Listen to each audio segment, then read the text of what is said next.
E aí pessoal, bom dia, tudo bem? Hoje, dia 19 de novembro, uma terça-feira, estamos aqui para falar sobre a rodada número 34 do Campeonato Brasileiro Betano 2024. Campeonato terminando, certo? Estamos aí, infelizmente na última rodada eu gravei, mas não consegui upar. Aumentou a demanda e as coisas ficam um pouquinho mais difíceis, tá certo? Mas tudo normal, infelizmente não deu green absoluto, mas a gente vai continuar nesse padrão. É análise geral, resumo recente e análise de tabela, tá certo? Tivemos aí data FIFA, muita coisa acontecendo, Brasil aquela mesma merda de sempre, ou seja, é voltar para Vini Júnior, parece que toda jogada tem que rodar pelo pé dele, a gente não consegue rodar o jogo, parece que a porra do campo fica penso, a gente só sabe jogar pelo lado esquerdo, o que é uma coisa um pouco errada, né?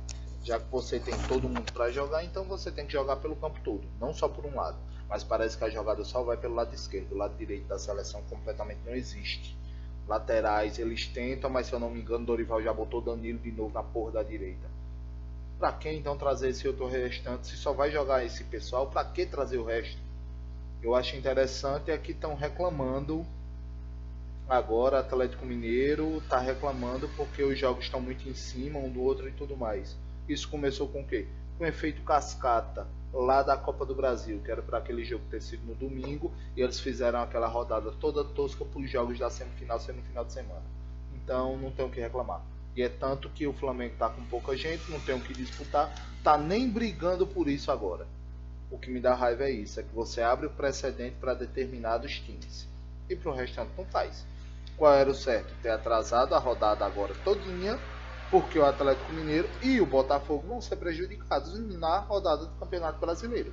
Mas como a CBF tá nem aí pro Campeonato Brasileiro, né? Então, desculpa o linguajar, né? E mas vamos deixar disso e vamos lá para começo de rodada. Corinthians e Cruzeiro, certo? O Corinthians vem aí de uma melhora e o Cruzeiro, querendo ou não, tem final de Copa Sul-Americana nesse final de semana. Nesse final de semana? Nesse final de semana, se eu não me engano, é Sul-Americana nesse final de semana e Libertadores no próximo. Então, um dupla casa aqui, a fase do Corinthians é melhor, apesar da tabela não ser tão convidativa, mas um dupla casa aqui para o Corinthians, certo? Atlético Paranaense contra Atlético Goianiense, um dupla casa aqui também do Atlético Paranaense que conseguiu uma vitória no meio da semana contra o Atlético Mineiro, no meio não, no final da semana. O jogo atrasado, certo? Criciúma e Vitória, dupla fora aqui, o Vitória consegue. O Vitória consegue uma vitória, tá certo? Então, dupla fora aqui. Lembrando que esse é uma análise geral, tá certo? Bragantino e São Paulo, dupla fora aqui do São Paulo.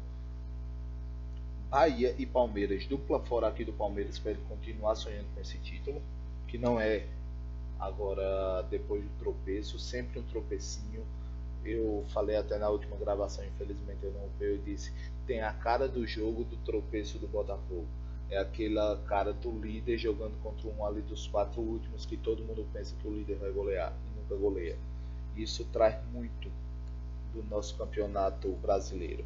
Cuiabá e Flamengo, fora. Aqui é outro jogo, porque o Flamengo está de férias. Acabou o ano com o Flamengo.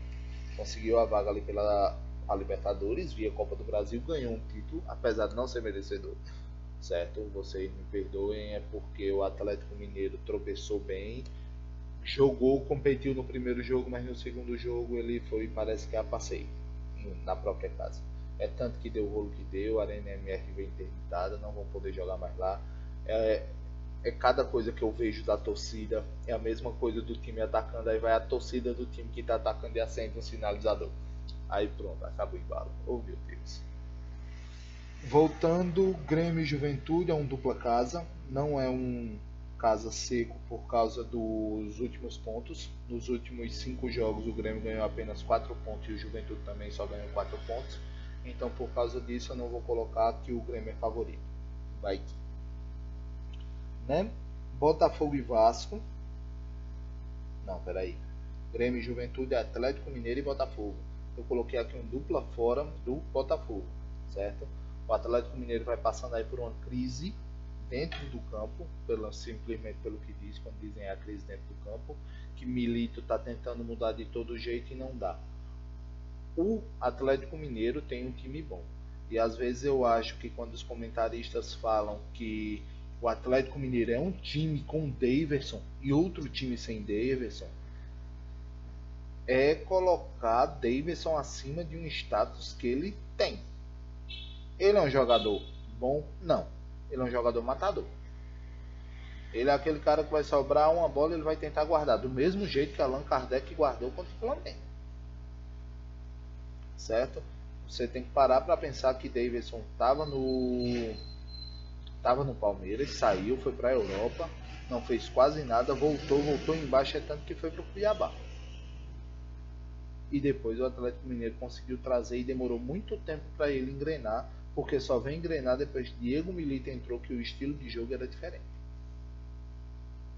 Mas eu escuto muito isso. O Atlético Mineiro é um com Davidson e outro sem Davidson. É lógico, tem um jogador diferente, né? No clube, mas eu acho que é demais. Atlético Mineiro e Botafogo dupla fora para ele, pro Botafogo. É o pensamento que eu posso tentar trazer. Certo? É muito difícil porque agora eles estão pensando apenas na final da Libertadores. Menos o Botafogo. O Botafogo tá brigando por essa vaga, tá brigando pela liderança, tá brigando para ser campeão do Campeonato Brasileiro. E eu acho que Textor mais do que nunca quer, porque o Lyon lá na França não tá bem das pernas não. O próximo jogo, Vasco Internacional. Nesse eu coloco um dupla fora. O Internacional vem numa arrancada muito boa nesse segundo turno, depois que Roger Machado conseguiu ajeitar, organizar o time, ele vem numa arrancada muito boa. E como eu disse, o Internacional tem sim um elenco bom, tanto ele tem reserva quanto ele tem titular, certo? Então eu não vou dizer que o céu é limite, porque também está muito longe dele disputar nenhum título, tem muita gente mais perto do que ele. E para terminar a rodada vem um Fluminense e um Fortaleza. Fluminense ali embaixo, querendo ainda não, ou não, é 14º com 37 pontos. Mas você tem que parar para pensar que o primeiro na zona de rebaixamento, que é o Bragantino, hoje tem 36. Então ali está uma briga muito boa entre os 10 primeiros do campeonato. Dos 10 primeiros não, os 10 últimos, do 10º até o 20º, tem vaga para todo mundo. Além naquelas últimas duas colocações. Eu acho que o Atlético Goianiense já foi, porque tem apenas 26 pontos. E eu acho também que o Cuiabá já foi, apesar de estar em 19º com 29. Matematicamente tem chance para tirar, mas na bola é outra coisa. Tá certo? Então Fluminense e Fortaleza, dupla fora. Esses são os palpites para a rodada de análise geral. Corinthians e Cruzeiro, dupla casa. Atlético Paranaense e Atlético Goianiense, dupla casa. Criciúma e Vitória, dupla fora. Bragantino e São Paulo, dupla fora. Bahia e Palmeiras, dupla fora. Cuiabá e Flamengo, fora seco. Grêmio e Juventude, dupla casa. Atlético Mineiro e Botafogo, dupla fora. Vasco Internacional, dupla fora. Fluminense e Fortaleza, dupla fora.